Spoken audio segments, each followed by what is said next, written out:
أعوذ بالله من الشيطان الرجيم بسم الله الرحمن الرحيم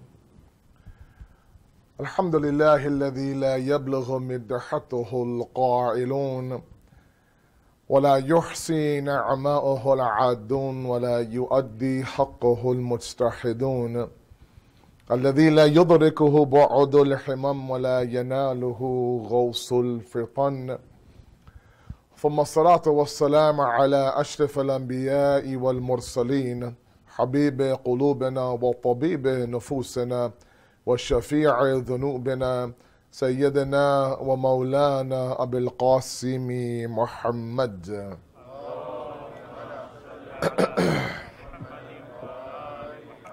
وأهل بيته الطيبين الطاهرين المعصومين المظلومين لا سيما بقية الله في الأرضين صاحب العصر والزمان خليفة الرحمن إمام الإنس والجان ولعن الله وأعداهم أجمعين إلى يوم الدين أما بعد فقد قال الله وقوله الحق بسم الله الرحمن الرحيم والذين جاهدوا فينا لنهدينهم سبلنا وإن الله لمع المحسنين صدق الله العلي العظيم صلاة الله محمد وعلى محمد. Cultivating an Islamic identity has been our ongoing topic. Tonight is lecture number 9. We have thus far discussed several topics and several dimensions of this massive topic. Last night we looked at the concept of a fear of rejection, and that closed out our mini topic within this massive topic of the 3 barriers that sometimes are there in front of us when we're simply trying to now identify with Islam.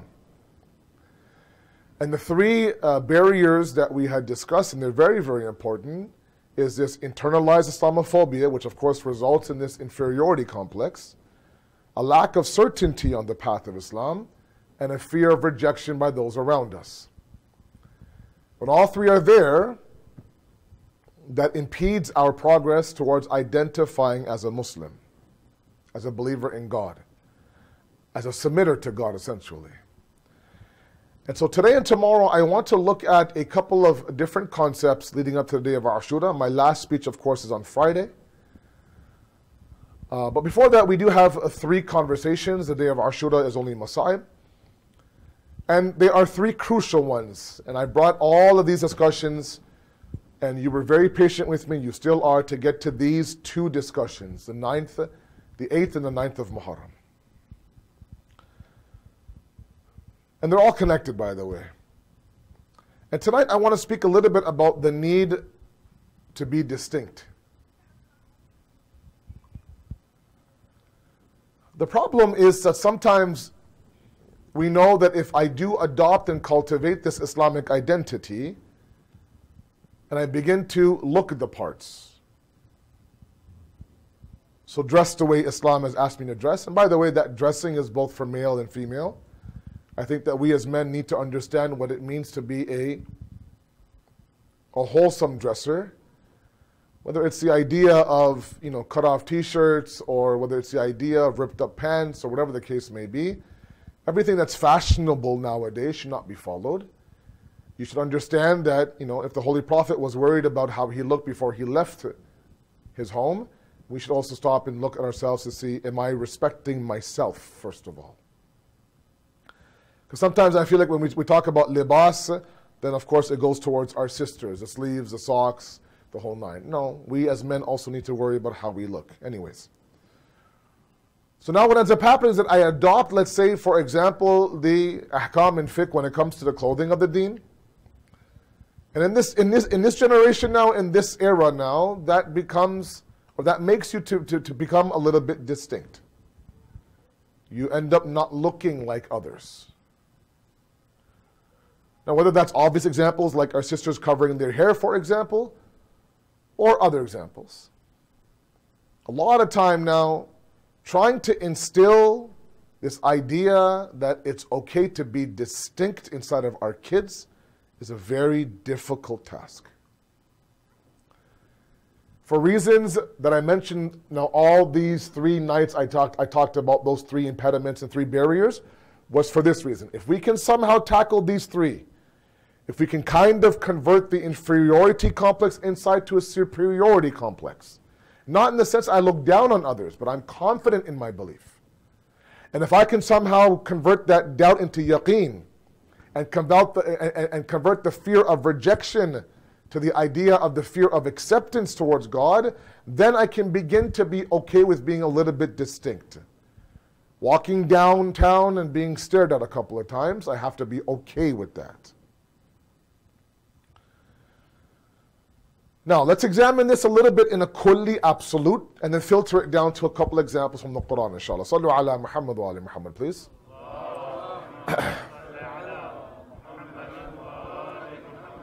The first thing I will say is that philosophically, every existence has a need to be known. First statement. That includes you and I. Anything that exists wants to be known by others that it exists. The question sometimes my youth ask, and it's such a beautiful question, is that if you claim, Sayyid, that Allah created us to represent Him on this earth as His khulafa, as His representatives, then why does He need that? And if I answer that He needs to be, He wanted to become ma'loom, there's a hadith qudsi that I was the knower, now I want to become the known. I was the alim, now I want to become ma'loom. I want others, other entities, other realities to know me. The question is, why does He need to be known? And philosophy will say because it is innately built in every existence, including God, to be known, and sometimes we do everyday things to announce our arrival. The Holy Prophet says, لِكُلِّ شَيْءٍ طَرِيقٍ. Every shay, everything has its own path. Whole discussion on the first verse of Surah Jum'ah, when Allah says very beautifully, يُسَبِّحُ لِلَّهِ مَا فِي السَّمَاوَاتِ وَمَا فِي الْأَرْضِ. What does that mean?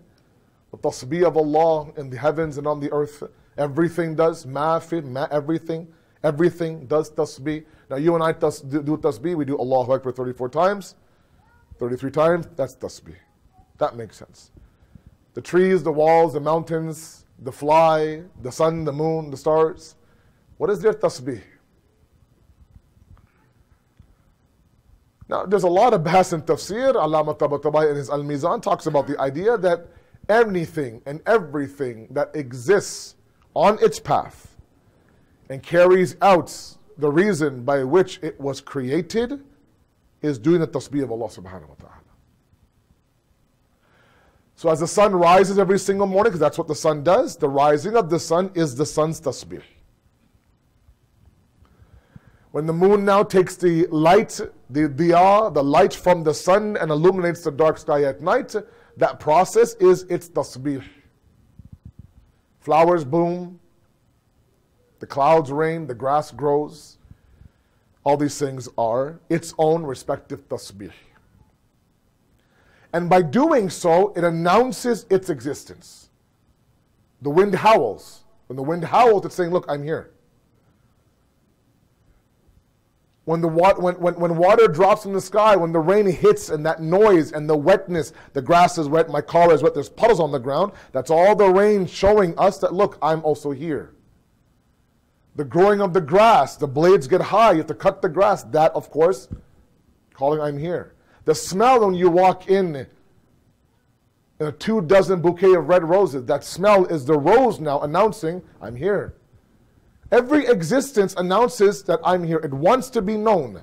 We also, through various means, walking in, for example, greeting each other, texting each other, you name it, for example, speaking, all these things are me announcing that, hello, I'm here, I'm known. That's why when others don't reciprocate that to us, we feel empty inside.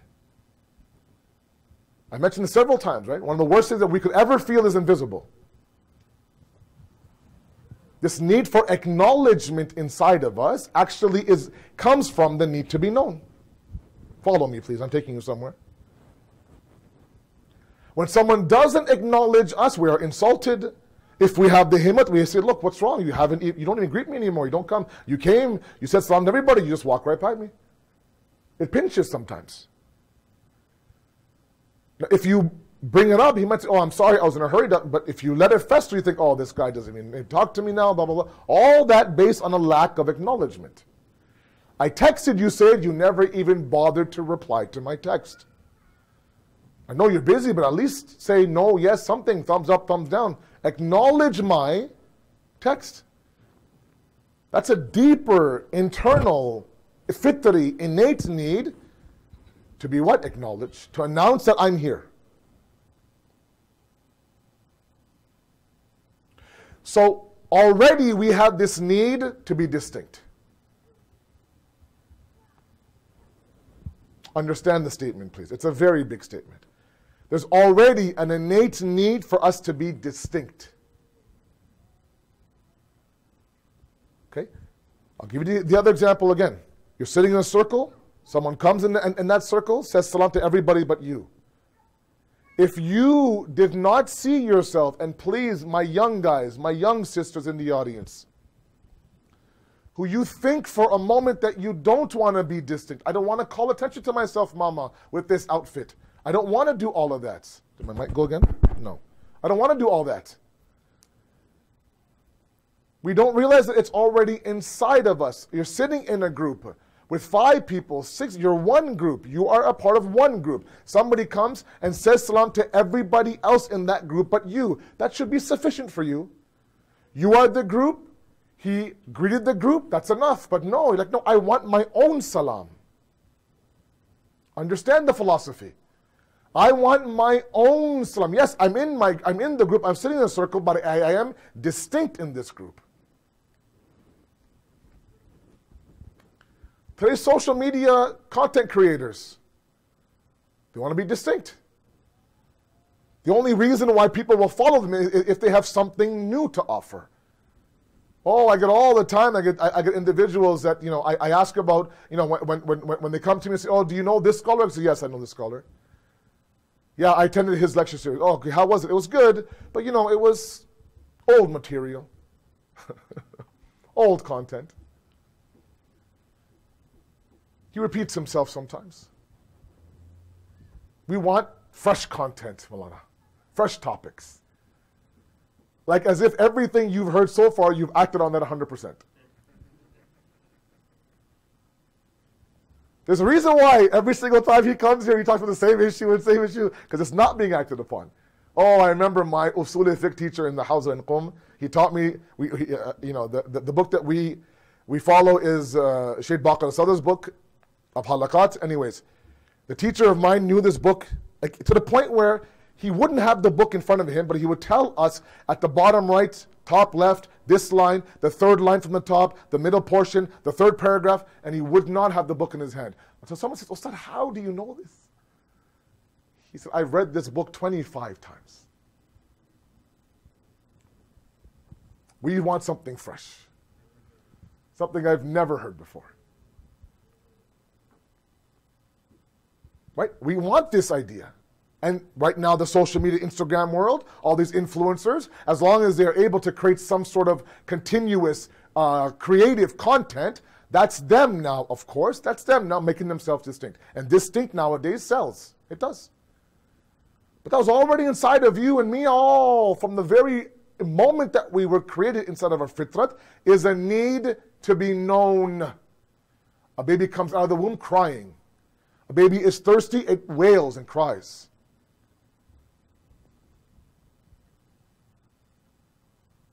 So the first point I want to make tonight is that those of us who are afraid to be distinct, too late, it's already inside of you. The question is that where do you want to be distinct? In what capacity do you want to stand out in? That's more of a question, not the question that, oh, you know what, I just want to kind of blend with the crowd. No, you don't. You don't, I'm sorry. Yes, it might be an issue of shyness. I don't want to be up there. I don't want to be called out, this and that, blah, blah, blah. Right? Sometimes when I have classes, and I'm asking somebody to recap my class from last week, from yesterday, can someone tell me? I'm looking at one student and then sitting there, no, don't. I know the answer, but I can't speak up in the class.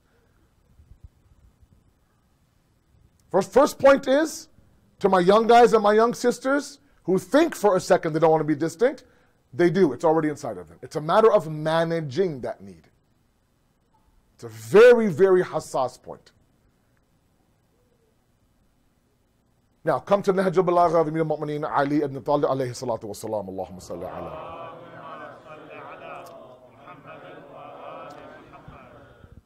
Very famously, Khutbah Hammam, Khutbah 193. Hammam was a companion. Khutbah Muttaqin is another word of it. A revolutionary, life-changing sermon. If any of you want to begin to recite or read Nahj al-Balagha, include this in one of the sermons that you visit right away. 193. Sermon of the Muttaqin. Pages and pages of those that Allah describes as the pious one. Someone like me should just pick one and do his level best to try to get that one line into his whole life. It's a heavy khutbah, to the point where it took the life of Hammam at the end. He couldn't handle it. In there, Hammam approaches Imam Ali and says, please, everywhere I go, I hear muttaqi, muttaqi, muttaqi. Even in the opening idea of the Jummah khutbah, it is mustahab for the alim or the khatib, whoever's giving the khutbah, to say, to remind the people, please, choose the path of taqwa. Every single Friday. Who are these muttaqi, he said? Can you describe them to me? Now, Imam Ali, in true Imam fashion, said very simply, look, fear Allah, do good, muttaqi. He says, no, I need more. That's not enough. Don't give me a generic answer.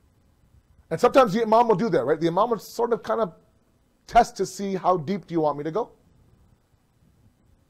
Do good deeds, fear Allah, have belief, that's taqwa. No, Mawla, I want more. And then he begins his khutbah. Line by line, that khutbah is life-changing. The one line that fits in our discussion tonight, he says, فَالْمُتَّقُونَ فِيهَا هُمْ أَهْلُ الْفَضَائِلِ. Inside the pious ones, you'll find those who are the Ahlul Fadail, the people of distinction, he would say. If the whole world's going one way, they're going to go the other way. Running down a rabbit hole of shaitan. We have to begin to train ourselves. My young guys, and this is very difficult, this topic is not easy, but as I keep pumping you up, if anybody can do it, you can do it. We have to be able to get to the point where if there is a room filled with people, 100 people who are wearing now bright white t-shirts, we have to be okay with the fact that I would walk into that gathering with my hot pink shirt on. Knowing full well, when I walk from the back to the front, every white t-shirt guy will look at my pink shirt, because I'm going to stand out. I'm not going to be a white t-shirt guy. It's very hard. It's easy to wear a white t-shirt, you blend in, nobody, after a while you're one person. But to wear a hot pink or a tie-dye or a bright red shirt now and walk through that is very difficult. Sometimes there are people that will just sit in the back. They don't want that long walk from the back to the front. All eyes will be on me. We have to be okay with that. We have to somehow find it inside of us through the three barriers I talked about to somehow be individuals who are distinct. Now, Islam is such a beautiful, balanced religion. It says, don't be to the point where you are somebody who is extreme. Okay, this libas shu'rat, for example, they talk about. Clothing that actually, makes you somebody who stands out in a negative way. There's got to be a balance. At the same time, we can't be those people who are afraid to take on the Islamic identity in our clothing, for example, if it means for a moment now, somebody at my no-frills might sit there and stare at me. Or they might ask me, why are you wearing that hijab on your head? So to avoid all these confrontations and looks, I'm okay where I am. Literally, there are sisters who won't wear hijab for this very reason. And the mothers and fathers are trying to convince them. It goes back to these three barriers I talked about. Maybe all three, maybe one, maybe something else.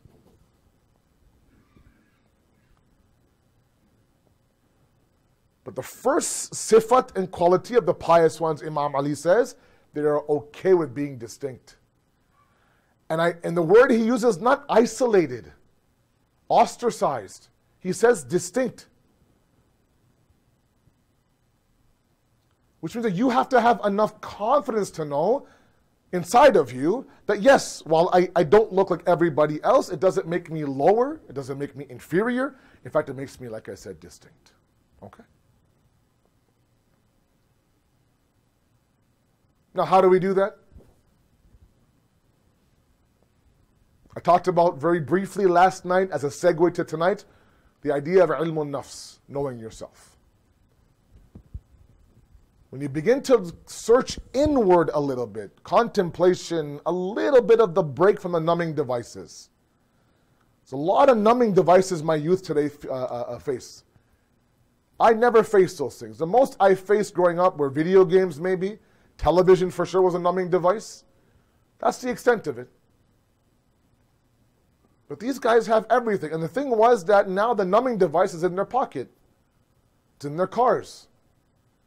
It's been made legal in this country. And all these numbing devices are meant to kind of, let's not get them to the point where they begin to kind of search inwards. Let's let them kind of, numb. Imam Khomeini rahmatullah alayh in his Adab al-Salat, again a monumental work by the great Imam, that really is again a life changer. In there, I refer to it constantly this Muharram. In the opening lectures, opening durus of this book, he talks about a concept that he refers to as izzati rububiyya, dhillati ubudiyya. That one of the things that we need to train ourselves on to even enter the realm of salat is the izzat, the power, the majesty, the respect of Allah's rububiyyah, and the degradation of my subservience. The dhillati ubudiyya. The faster I get there, the faster I make myself zalil and him aziz. The faster I make myself the abd and him the mawla. The faster I make the one who's marzuq and him the raziq, the marhum, the rahim, or whatever the case may be, the more this salat will infiltrate into my soul. So he spends a good 3 or 4 chapters now talking about this, because one block when it comes to salat is, yes, people like me go up and down, ruku, sujood, but this mi'raj mu'min doesn't happen. I've been praying for over 20 years. I don't know how many times I've experienced this mi'raj, this ascension that the hadith talks about. All of you, mashallah, the mu'mineen. So I fulfill the salat, it's there on time, it's a checklist, that's great, but ascension, I don't know about all of you, but these things are tough for me to really measure inside of me, which means that I'm doing something wrong. Yes, I'm going through the motions. The wudu is following the rules. I have 7 spots on my body during sujood. I do all of that. I do my best. But this spiritual sense is not there. And he explains why. And follow this discussion, please. I talk to myself up here. He says that ultimately we are the musafirin. He uses sair and suluk up and down their book. The suluk is the path, the salik is you and I, the journeyman. Okay, or the musafir, the traveler. He says a journey individual, a musafir, one who's doing safar, let's say, for example, they have certain alamat, certain signs. Right? You see a boarding pass, you see a passport, you see a suitcase, right? Maybe some different currency. Okay? You can tell this guy is about to go on a plane. Or he's packing his car, let's say, for example, he started his car, for example, he's about to go on a road trip. The car is packed, everything, up and down, blah, blah, blah. There's all these signs he's about to embark on a journey. There's physical signs.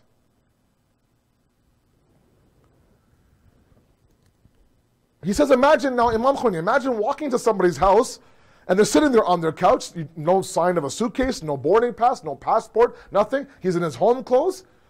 And he says, yeah, I'm on a journey right now. I'm traveling. He's like, well, where are you traveling right now? How are you traveling right now? You're sitting there in your room, in your home.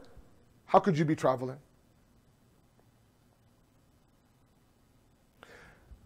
Picking up the signs of a physical journey are easy enough. Imam Khomeini says we're in a spiritual journey constantly. If that physical journey has alamat and signs, the spiritual one does as well.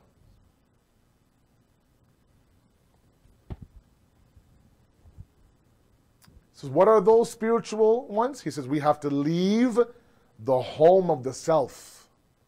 Follow the example. It's a very beautiful discussion he has. He's an arif, he's a faqih, he's a poet, he's a philosopher. You see all of that in his writing. This is that one book. These are not his students writing out his durus. He wrote this book by his own hands in Farsi. He says there are signs that we are spiritually on our journey. Every single one of us are on a spiritual journey. We are on this sayr, this kind of journey towards Allah subhanahu wa ta'ala. Are there signs that I am a musafir? Yes, there are signs. What are those signs? He says you have to leave your home to be able to travel physically, right? Same idea. He says you have to leave the home of the self internally to be able to travel towards Allah subhanahu wa ta'ala. And he gives a very beautiful example, comparing some fiqhi rulings to what I'm talking about. Back in the day, in order for you to be considered to be a musafir, for you now to have your salat to be qasr, and for you not to fast, there were certain signs. Nowadays we have a calculation of miles and kilometers. Back then they had other signs. Okay? One sign was that you would leave your town or city to the point where you couldn't see the walls of the buildings of your town.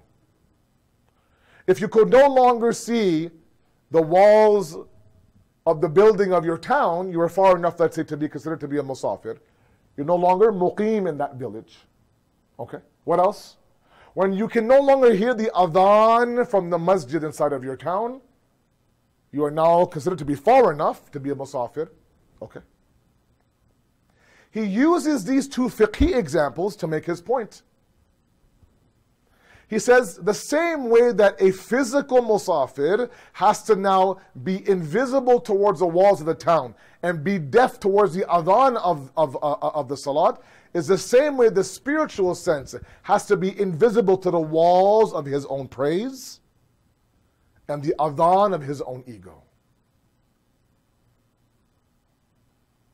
The moment that we turn deaf to our own praise, now we've left home. It's beautiful. Because home is where the ego is. Home is where narcissism is. Home is where the ana is. Home is where the me-centric is. And we live in a very me-centric world today. The whole talk about the me generation. It's not just my beautiful youth out there. All of us now have been affected by this me-centric generation. So the moment that you spiritually leave the home, where now the ana is no longer important, now you have your suitcase, now you're traveling, now you are a true musafir towards Allah subhanahu wa ta'ala.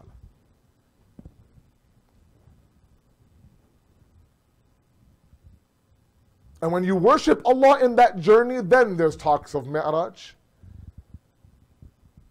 But like I said in the discussion on perfection, sometimes that very worship that should lead us to Allah leads us to shaitan. When it becomes for somebody else.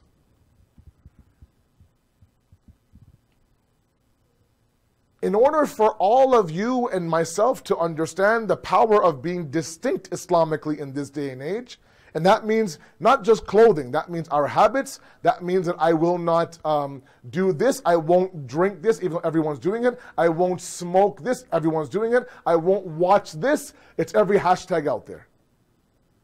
We have to be okay with the fact that if somebody asks me about, let's say, I don't know, the season recap of this show, you can say with confidence, I don't watch that, I'm sorry. Knowing full well, they might look and say, oh, okay, all right. I don't go here.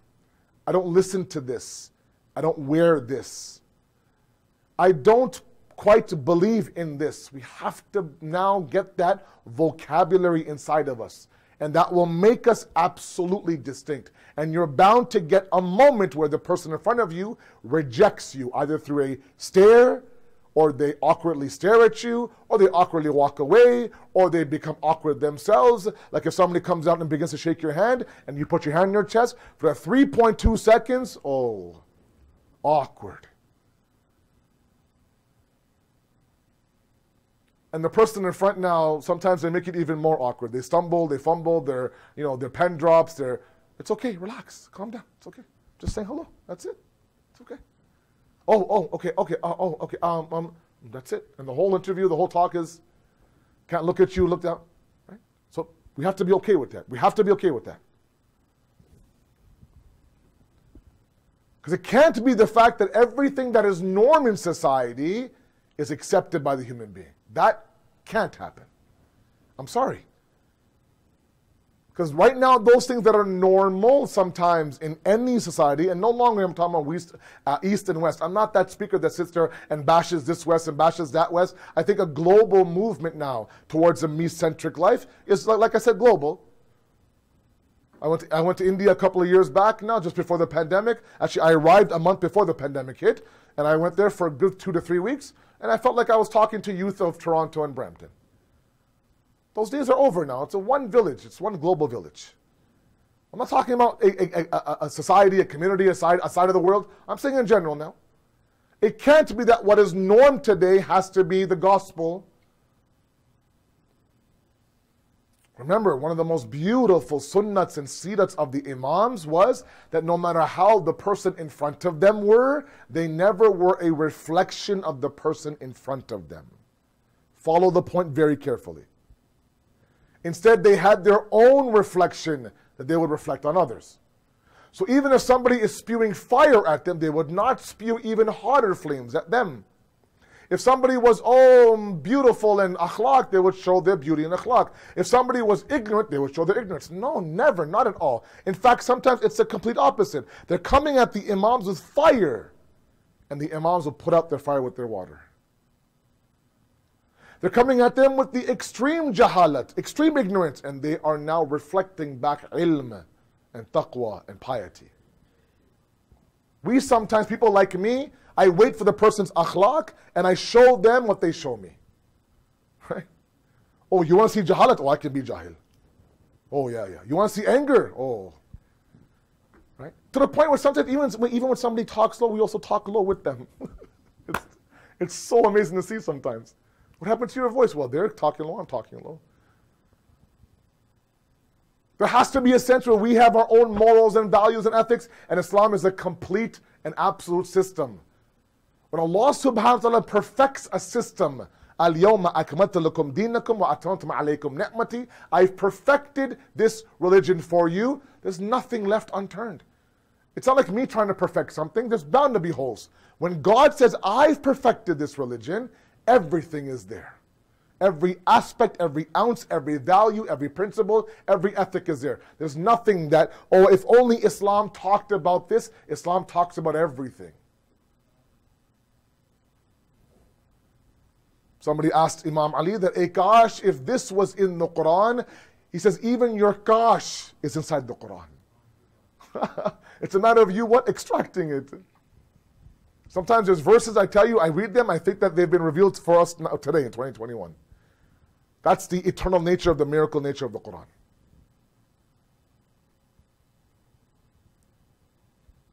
So a look inwards. We have to ask ourselves now, am I traveling towards God? Have I left the home of the self? Have I left the home of the ego? Have I broke the chains of the anaparasti inside of me?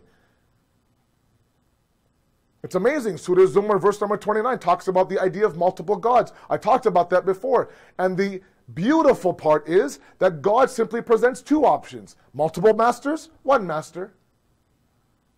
If I said, sorry, God, I have a question for you. There's a third option. What's that third option? No master. None, one, multiple. That should be the example. Right? Maybe you forgot one God. Maybe the ayat, na'udhu billah, is incomplete. He says, no, it's not incomplete.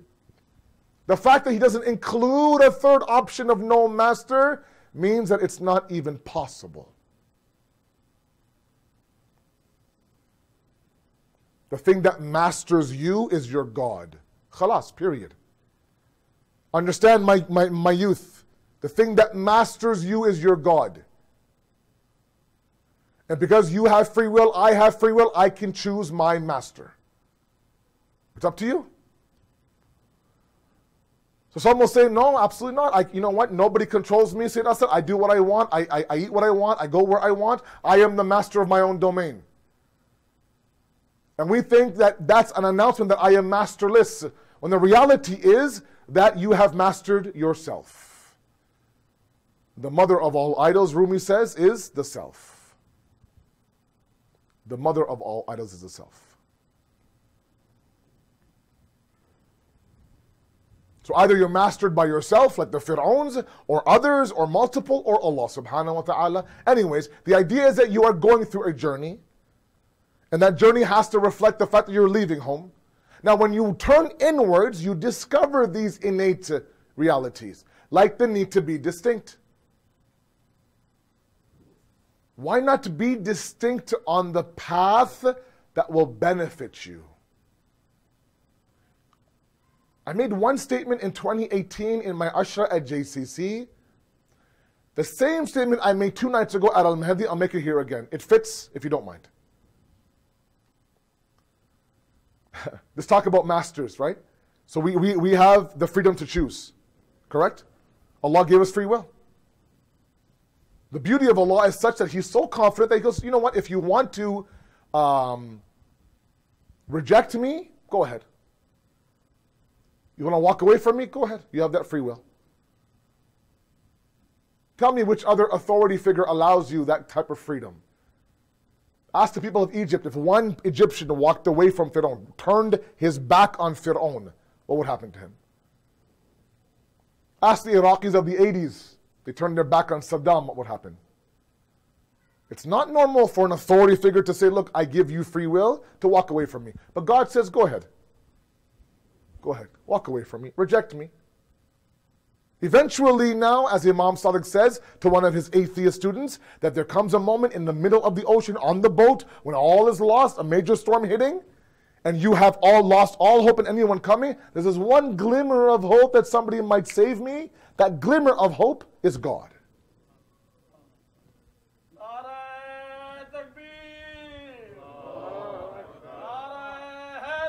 Ya Ali. Allahumma salli ala Muhammad wa ala Muhammad.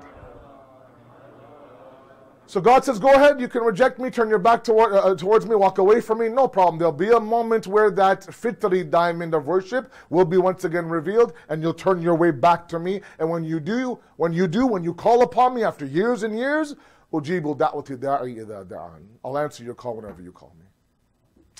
That's God, that's His beauty. So now what's that statement? The statement is a very beautiful one, not mine, never is mine.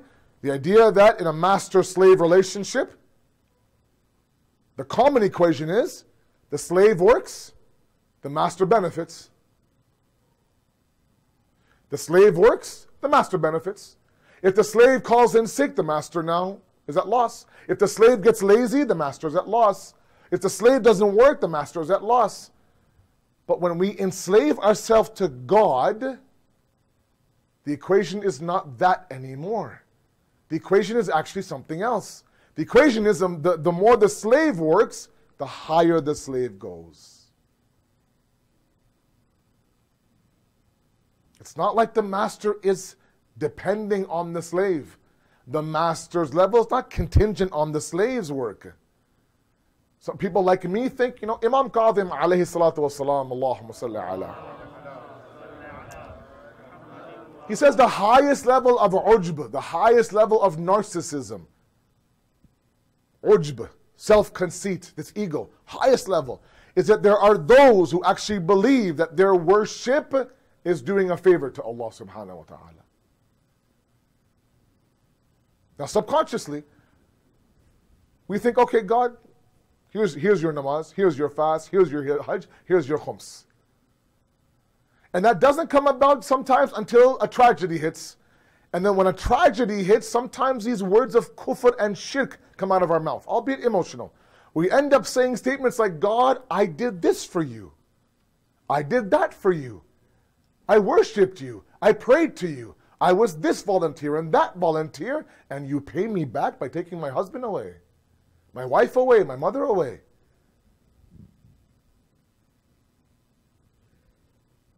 So if there is a diamond inside of you, a need inside of you, an innate disposition inside of you that's screaming that I want to be distinct, I want to be distinct, I want to be distinct, why not be distinct on that path that the more you show your distinctness, the higher you go?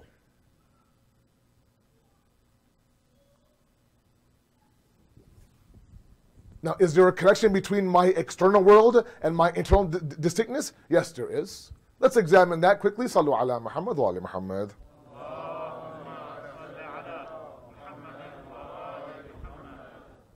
Now, even Western philosophy has this great discussion on distinctness. And I asked my youth out there, if you want to kind of, look up this topic, then search it up. There is some great discussions on the need to be distinct. Why does every human being need to be distinct? So again, I'll say it again. It's not that we don't want to be distinct. We want to direct it towards God. Because that's going to be for my benefit. Now, Western philosophy, Western psychology says that this distinctness now is sometimes triggered. It has stimuli. And the stimuli is that it triggers our perception, how we perceive ourselves. Right? How we perceive ourselves is ultimately how we are distinct. So perception and distinction go hand in hand. What is that connector between how I perceive myself and whether or not I'm distinct? Sometimes they say it's your physical appearance. I tell you guys, there is such wisdom behind a lot of the ahkam rulings inside the deen. A lot of the ahkam rulings. I talked about certainty and doubt. All of these talks now are coming together.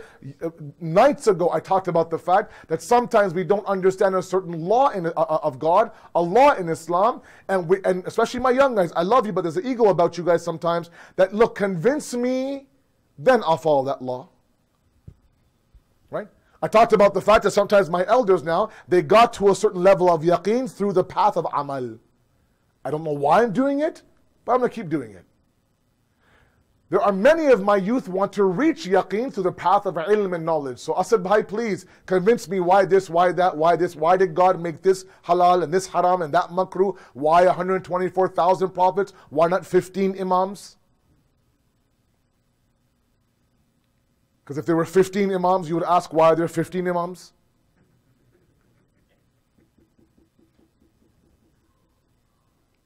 And the answer is that sometimes submission dictates to us that I may not know why I'm doing it. It's enough that he tells me.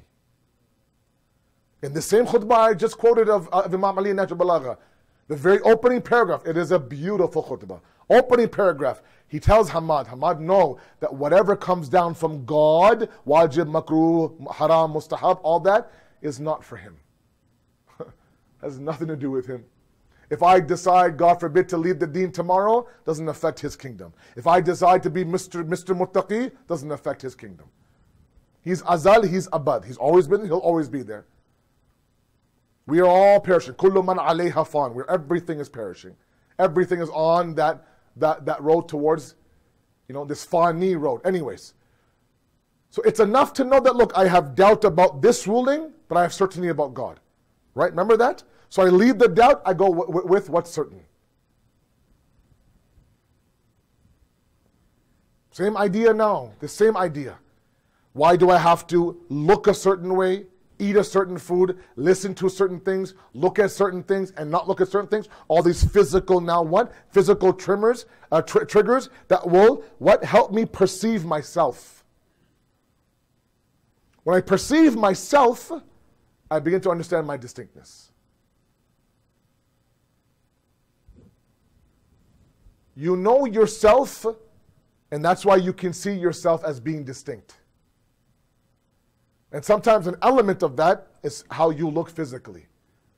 The food in your stomach. The things in your ears. Imam Hussein is sitting there on the day of Ashura saying, you are doing to me what you're doing to me because there's haram in your stomach. So yes, there is a physical element that affects you quite a bit. There are physical stimuli that connects me with my perception, and that, of course, triggers my distinction. So now when a sister of 9, 10, 11 years old begins to wear hijab, and she looks at a mirror now, and that stimuli begins to say, oh, you're perceiving yourself as a muhajjaba sister, then that distinctness now begins to take the form of a muhajjaba sister. Provided that you begin to now tackle those barriers I talked about. Inferiority, doubt, rejection. They have to be, and that's an ongoing process. So to my mothers and my fathers out there who are trying to now create this identity inside their kids, please, it's a parallel process. Create the identity at home, at the same time tackle the 3 barriers I talked about. Inferior, doubt, and rejection. Sallu ala Muhammad wa ala Muhammad. Now my last point in the Masaib tonight is Ali Akbar, and there's lots of Masaib to recite. This is one of the most crucial moments on the day of Ashura for Hussein ibn Ali. It's a devastating Masaib. And these are nights to cry. You're dressed to cry, your hearts want to cry. This entire environment is there for us to grieve. Let's grieve. Before that, one point. Surah Baqarah talks about 3 groups of people. إن الذين آمنوا والذين هاجروا وجاهدوا في سبيل الله أولئك يرجون رحمة الله والله غفور رحيم. 3 groups of people. Ahl Iman, Ahl Hijrat, Ahl Jihad. The Mu'min, the Muhajir, the Mujahid. The believer, the migrator, the struggler. These 3 individuals, if they do what they do, if they believe and migrate and struggle, fi sabilillah, on the path towards Allah, who are they? Ulaika yarjuna rahmatullah. They're individuals who can expect, or they have hope of the mercy of Allah subhanahu wa ta'ala. We all crave that. Allah, of course, is Ghafoor and Rahim. He's forgiving and He is merciful. Now, Iman and Jihad make sense to me. Believing makes sense to me. Struggling on the path of Allah makes sense to me. Who is this muhajir Allah talks about? This migrator? Now, right away I'll think to myself, a physical migration. From Tanzania over to Brampton, from Karachi to Brampton, let's say, from Bombay, mashallah, to Toronto. And no doubt, one element of migration is a physical one. But one element is a spiritual one as well. From one level of taqwa to another level of taqwa. Example in history is the Prophet's migration. From Mecca to Medina. Last point, then Masaib. You've been very patient with me. Mecca to Medina. Imam Ali is inside of his bed. The Prophet now begins to physically move towards Medina. And we count that nights as 1 migration. When in reality it was 2 migrations. One's a physical one of the Holy Prophets. One's a spiritual one of Imam Ali. If the Prophet moved physically from Mecca to Medina, when it comes to the ridayat of Allah subhanahu wa ta'ala, Imam Ali moved from one level to a higher level. So migration is both physical and both spiritual. We go from a mawjudi level to a matlubi level. Meaning what? We go from a bare minimum existence to a higher existence. You know, my first generation parents in the audience who came in the 70s and 60s, back then, all you could concern yourself with was feed my kids, give them shelter. If you could somehow manage to do that, keep up with the rent and the payments, that's great. That was your job. And you did that beautifully. In the process, you put up these 4 walls. And if you follow Maslow's hierarchy, there comes a moment where there has to be some self-actualization. But we, as this generation, I believe now, we're past that first or second level. I don't think we're worried about where my next meal might come from, not in this part of the world. If this pandemic showed anything, it showed us that we are quite privileged. Our country shut down multiple times. Right? Our government offered us money every single month. On top of that, my pantry, my freezer, my fridge is full. If not, there is a neighbor down the road that's sending me food. We're very privileged. So this first level of Maslow's hierarchy of food, shelter, and water is not us in this generation. We can begin to climb up the triangle and get to that peak of self-actualization. That is that matlubi level, where Allah now says, I see in this insan my Khalifa. To reach that level of the Khalifa of Allah is self-actualization, nothing else.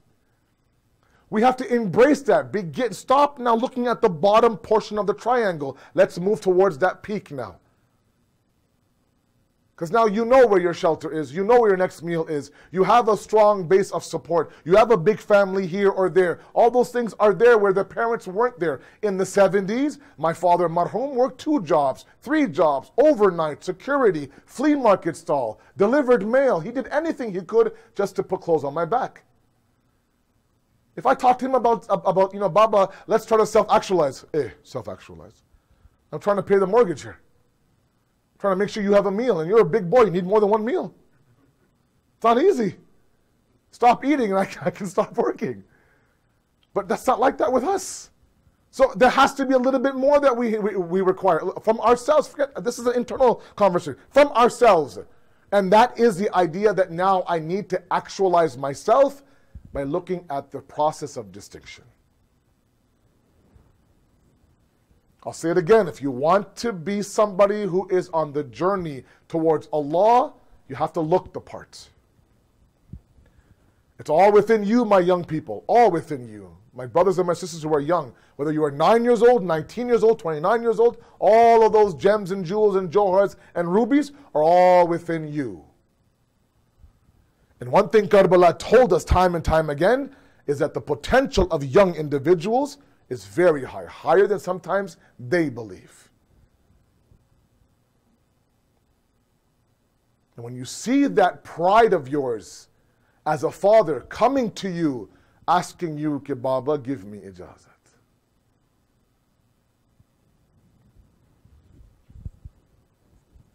Baba, give me permission.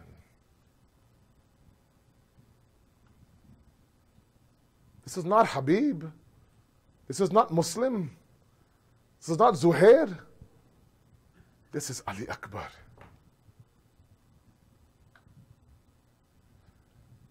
This is that individual that khulqan and khalqan was a shabi of Rasulullah. His raftar, his guftar, his surat, his sirat, the way he acted, the way he looked, everything about him was all a reminder of the Holy Prophet. There will be a lineup outside Hussein's house when Ali Akbar was young in Medina, all to simply catch a glimpse of Ali Akbar. We miss our Rasul, we miss our Habib, we miss our Holy Prophet. Now that's shining personality, that Shabi of Rasulullah is standing in front of a 57-year-old father saying, Baba, it's now time for me to go. My father's in the audience, you have Javan sons. They're a source of your pride. This is my fakhar. This is my Kariyal Javan. This is my mehnat. This is my zahmat. I poured my heart, I poured my blood into this Javan son of mine. Imagine now watching that Javan son enter the Maidan of Karbala, knowing full well the next time you see him, he's on the verge of death. That's not easy. My salams to you, Hussein ibn Ali. The one shahadat that almost killed the man was Ali Akbar's. Ali Akbar's. Baba, give me ijazat. Right away, Hussein gives Ali Akbar ijazat. Never wants anyone to say, oh, you sent this person and that person, but for your own son you hesitated. No, without hesitation, go. In fact, Hussein went above and beyond. He's the one that got Ali Akbar ready for battle. Baba, Baba, what are you doing? No, my son, I want to put the armor on. I want to put the helmet on. I want to give you your shield. I want to give you your sword. I want to mount you on the horse. Hussein, a 57-year-old Buddha Bap, mounting his Javan on the horse. Now he says, you go inside the Maidan of Karbala. But every so often, if you can, just turn your face towards me so I could see you as you enter the Maidan of Karbala. Ali Akbar mounts the horse now, enters the Maidan of Karbala. Some reports say he could feel that there was somebody behind him. Somebody behind him. He stops, looks behind him. His 57-year-old father stumbling behind the Zuljana. He gets off the horse, picks up his father. They say Hussein cried for a very long time. Hussein cried for a very long time. Out loud, Shadid, the books say. Baba, you gave me ijazat. Baba, you gave me permission. What is all this? Ali Akbar. If you were only sahib-e-olad, if only you had a son like I have in you, you would know how hard this moment is. Ali Akbar rides inside the Maidan of Karbala. Ana Ali ibn al-Husayn ibn Ali. If you don't know me, I'm the son of Hussein. I'm the grandson of Haidar Karrar. The blood of Ali runs through my veins. Ali Akbar now begins to fight, kills off multiple individuals, kills and kills. When there comes a moment now where Umar ibn Saad says, surround the young boy, then now there's a bunch of men now surrounding Ali Akbar. Someone throws stones at Ali Akbar. Someone throw anything they had Ali Akbar. Arrows came towards Ali Akbar. One hit him over and over again. He would take it out and fight, take it out and fight, until there came a moment now where everyone begins to close in on Ali Akbar, still on the horse. Then one mal'oon comes from behind and now strikes his chest with a spear. Ali Akbar falls from the horse. Alayka minni salam, ya abata. Oh Baba, accept my salams. Al Hussein from the khayma now hears the cry of Ali Akbar, says, Abbas, you stay here. He's my Ali Akbar. He's my Ali Akbar. I'm going to go myself. Hussein now rides into the Maidan of Karbala. He waits a little bit, gets off the horse, begins to walk ever so slowly towards Ali Akbar. The khak of Karbala is in the air. The horses are everywhere. Aina Ali. Aina Ali. Where are you, Ali Akbar? Where are you, Ali Akbar? Baba, Ilayya, I'm here. Hussein arrives at the body of Ali Akbar, lying on the plains of Karbala, blood pouring from his chest. May Allah never show any father this moment. Hussein now attempts to take the spear out of his chest, but every single time, as one alim said, the body would shake up and down. At that moment, my Muslim Mola grabbed the spear, turned towards Najaf. Some say, hey Baba, you've ripped the door of Khaybar, you ripped the door of Khaybar, but come to Karbala and see me ripping the spear out of Ali Akbar's chest. سيعلم الذين ظلموا أي منقلب ينقلبون إنا لله وإنا إليه راجعون. ماتم حسين يا حسين يا حسين.